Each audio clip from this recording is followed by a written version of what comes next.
अगर आप अपने सिम कार्ड को लॉक करना चाहते हैं ताकि कोई भी आपका सिम गुम हो जाने पर या कोई आपका सिम स्वैप कर ले, कोई सिम आपका जो है नया बनवा ले, और in the case SIM swapping जिस तरीके से आजकल जो है काफ़ी ज़्यादा फ्रॉड की घटनाएं हो रही हैं और फाइनेंशियल लॉस हो रहा है लोगों को, तो उस लॉस से बचने के लिए आप सिम पे कोड लगा सकते हैं। कैसे लगाना है आइए जानते हैं इस वीडियो। सबसे पहले सेटिंग में जाएंगे। सेटिंग में जाने के बाद आप सिम लॉक लिखेंगे तो वहाँ पर आपको सिम लॉक का ऑप्शन आ जाएगा। अब यहाँ पर सिम 1 सिम 2 दिख रहा है, आप जिसमें चाहें उसमें लगा सकते हैं। मैं सिम 2 पे लगाता हूँ तो ये देखिए मैंने लॉक सिम पे पहले ही बना रखा था कोड 3636 2 टाइम प्रेस करूँगा, लॉक बंद हो गया है।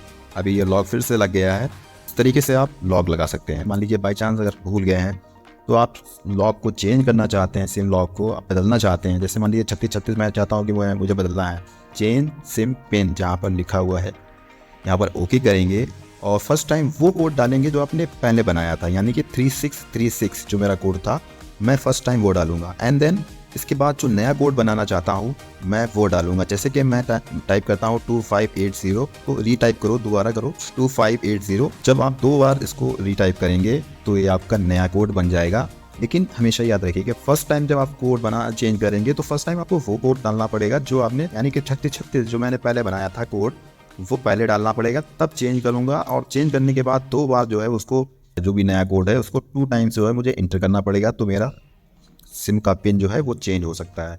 अब यहाँ पे सावधानी रखने वाली बात यह है कि सिम पिन जो है वो आपके फ़ोन की सुरक्षा तो करता है, आपकी सुरक्षा तो करता है, आपकी फाइनेंशियल इंफॉर्मेशन की सुरक्षा तो करता है, लेकिन एक बात यहाँ पर सावधानी रखने वाली ये है कि सिम कार्ड में जब आप कई टाइम जो है मल्टीपल टाइम जो है गलत डाल देते हैं तो वहाँ पर लिख के आता है, एक ऑप्शन आता है कि इतनी बार ये अटेम्प्ट रह गए हैं। जैसे यहाँ पर देख सकते हैं incorrect SIM code, you have 9 remaining attempt, यानी कि 9 बार अगर आपने और डाल दिया इस कोड को, गलत कोड डाल दिया तो ये सिम जो है PUK में बदल जाएगा। मतलब ये पिन का जो पिन है वो PUK में चेंज हो जाएगा। अब जब PUK जो होता है उसका मतलब होता है PUK पिन अनब्लॉकिंग की, जो सिर्फ और सिर्फ सर्विस प्रोवाइडर के पास होता है, यानी कि जो भी आपका सर्विस प्रोवाइडर है लाइक वोडाफोन, जियो, एयरटेल, तो वहाँ आप कस्टमर केयर पे उनके ऑफिशियल कस्टमर केयर से बात करके अपने सिम का PUK पता करके जो है PUK कोड डालेंगे एंड देन पिन जो है आपने रीसेट कर सकते हैं पिन को। फर्दर डिटेल के लिए आप कस्टमर केयर से भी बात कर सकते हैं। तो उस समस्या से निपटने का सबसे बेहतरीन तरीका यही है कि आप अपने सिम में जो है कोई ना कोई कोड लगा के रखें। जब आप ये कोड लगा के रखेंगे तो कोई भी आपका अगर फ़ोन, मान लीजिए आपका फ़ोन आपने बंद कर दिया है और फ़ोन को रिबूट करेंगे तो फ़ोन को रिबूट करने के बाद आगे बढ़ने के बाद भी इसमें कोड डालना पड़ेगा, सिम कार्ड। इससे जो फ़ोन में आपका कोड लगा है वो तो अलग है, आपने जो भी पैटर्न बनाया है वो अलग है। उससे पहले आपको सिम कार्ड का कोड डालना पड़ेगा, तब जाके आप अपने उस पैटर्न वाले कोड पे जा पाएंगे फ़ोन के, एंड देन फिर आप अपने फ़ोन को यूज़ कर पाएंगे। तो फ़ोन भी नहीं यूज़ कर पाएंगे, ना ही सिम यूज़ कर पाएंगे। तो है ना सुरक्षा वाली बात।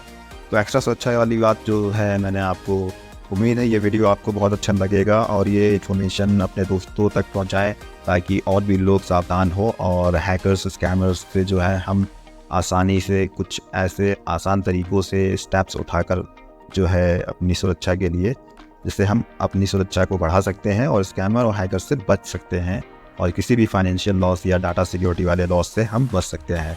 तो उसकी सिम पर पिन लगाने के बावजूद आपको एक सावधानी जरूर रखना। अगर आप उसमें कई बार गलत कोड डाल देते हैं सिम पिन तो वो PUK में बदल जाएगा, PUK यानी पिन अनब्लॉकिंग। अब अगर पिन अनब्लॉकिंग की में बदल गया, PUK हो गया, तो उसमें गलत पिन आप नहीं डाल सकते। कई बार अगर आपने पिन डाल दिया तो आपको अपने सिम से हाथ धोना पड़ेगा, आपको सिम जो है दोबारा से री इशू करवाना पड़ेगा, नया कनेक्शन लेना पड़ेगा, उसको कंपनी से रीऑर्डर करना पड़ेगा और उसको अरेंज करने में काफ़ी दिक्कतें हो सकती हैं। आपकी आधार वगैरह अगर KYC ठीक है तो कोई दिक्कत नहीं होगी, अगर KYC ठीक नहीं है इन दैट केस बहुत सी प्रॉब्लम्स हो सकती हैं। तो इस बात की सावधानी जरूर रखें कि PUK में जब आपका सिम पहुंच जाता है तो वहां पर आप कस्टमर केयर से बात करें और उनकी गाइडलाइन के अकॉर्डिंग जो है स्टेप लेकर अपने सिम को दोबारा से सेट कर सकते हैं एज अ सिम पिन में।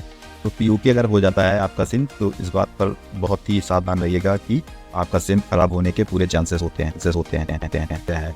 तो थैंक यू सो मच, मिलेंगे आपसे नए वीडियो में नई जानकारी के साथ। तब तक के लिए अपना ख्याल रखिएगा। आपका दोस्त, see in the next one video. Till then, अल्लाह हाफिज़।